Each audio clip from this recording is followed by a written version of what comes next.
राजकुमारी की रहस्यमयी शक्ति। समय की मल्लिका। बहुत समय पहले एक सुंदर और समृद्ध राज्य अयाना था, जिसे वहां की प्रजा बहुत प्यार करती थी। उस राज्य में एक अत्यंत सुंदर राजकुमारी रहती थी, जिसका नाम आर्या था। आर्या का सौंदर्य ऐसा था कि उसे देखकर चांद भी शर्मा जाए। उसकी बड़ी बड़ी नीली आंखें, सुनहरे लंबे बाल और गुलाबी होंठ किसी परी की तरह लगते थे। पर उसकी असली खूबसूरती उसके दिल में बसी दया और परोपकार की भावना थी। राजकुमारी आर्या बचपन से ही अपनी प्रजा की मदद करने में लगी रहती थी, लेकिन उसे यह तब तक नहीं पता था कि उसके अंदर एक अनोखी शक्ति भी छिपी हुई है।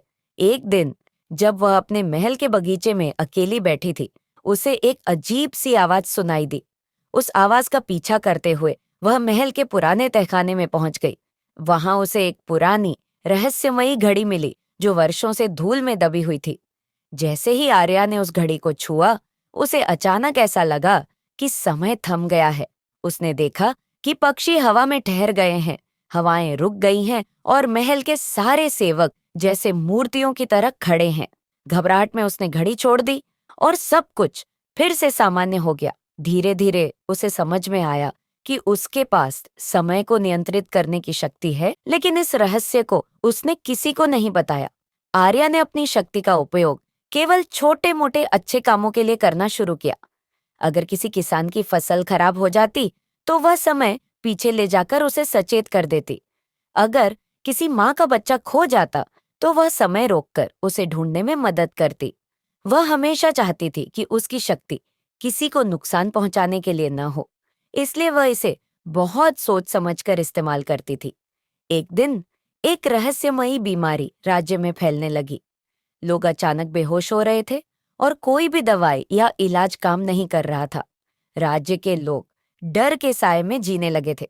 राजा ने अपने सारे चिकित्सकों और वैद्यों को बुलाया, पर किसी को भी इस बीमारी का हल नहीं मिला।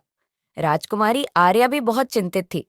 वह रात दिन महल की बालकनी से राज्य की ओर देखती, सोचती कि आखिर इस समस्या का समाधान कैसे निकाला जाए। एक दिन उसे सपना आया कि इस बीमारी के पीछे एक काला जादूगर कालसुर का हाथ है, जो राज्य को बर्बाद करना चाहता है। यह जादूगर चाहता था कि अयाना राज्य पर उसका शासन हो। आर्या ने ठान लिया कि वह इस बीमारी का सामना करेगी। उसने अपनी शक्ति का उपयोग कर समय को पीछे ले जाना शुरू किया, ताकि वह उस समय तक जा सके जब यह बीमारी पहली बार शुरू हुई थी। बहुत कोशिशों के बाद उसे पता चला कि कालसुर ने एक विषैला पौधा राज्य की हवाओं में मिला दिया है, जिससे लोग बीमार हो रहे हैं। लेकिन कालसुर ने भी राजकुमारी की शक्ति का रहस्य जान लिया और उसके रास्ते में बाधाएं खड़ी करने लगा। जैसे ही आर्या ने पौधे को नष्ट करने की कोशिश की, कालसुर ने समय को उलझाने के लिए अपने जादू का प्रयोग किया। आर्या बार बार पीछे लौटती, लेकिन हर बार कालसुर का जादू उसे रोक देता। अब आर्या को समझ में आ गया कि उसे इस समस्या का हल सिर्फ अपनी शक्ति से नहीं, बल्कि अपने हौसले और दृढ़ संकल्प से निकालना होगा। उसने सोचा कि अगर वह कालसुर के जादू को रोकने के लिए समय को स्थिर कर दे, तो वह उसे हरा सकती है। आर्या ने अपनी घड़ी उठाई और पूरे राज्य में समय को रोक दिया। अब कोई भी नहीं हिल सकता था सिवाय उसके। वह कालसोर के किले में पहुंची और अपनी तलवार से उसकी शक्तियों को नष्ट करने लगी। कालसोर चिल्लाया, तुम्हें लगता है कि तुम मुझे हरा सकती हो? आर्या ने मुस्कुराते हुए कहा, मैं तुम्हें हराऊंगी, क्योंकि मैं अपने लोगों के लिए लड़ रही हूं। उसने अपनी शक्ति का आखिरी इस्तेमाल करते हुए कालसुर के जादू को नष्ट कर दिया। जैसे ही कालसुर हारा, समय फिर से चलने लगा। राज्य में फैली बीमारी भी खत्म हो गई और लोग फिर से स्वस्थ होने लगे। राज्य में खुशी की लहर दौड़ पड़ी। लोग आर्या की जय जयकार करने लगे। राजा ने गर्व से अपनी बेटी को गले लगा लिया, लेकिन आर्या ने महसूस किया कि उसकी शक्ति का इतना अधिक उपयोग करने से घड़ी टूट गई थी और अब वह समय को फिर से नियंत्रित नहीं कर सकती थी। फिर भी उसे कोई अफसोस नहीं था। उसने अपनी शक्ति का उपयोग सिर्फ लोगों की भलाई के लिए किया था और अब वह एक साधारण राजकुमारी की तरह ही जीवन जीने को तैयार थी।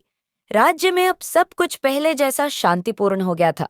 राजकुमारी आर्या का नाम हर दिल में बस गया था और उसकी कहानी पूरे राज्य में एक प्रेरणा बन गई।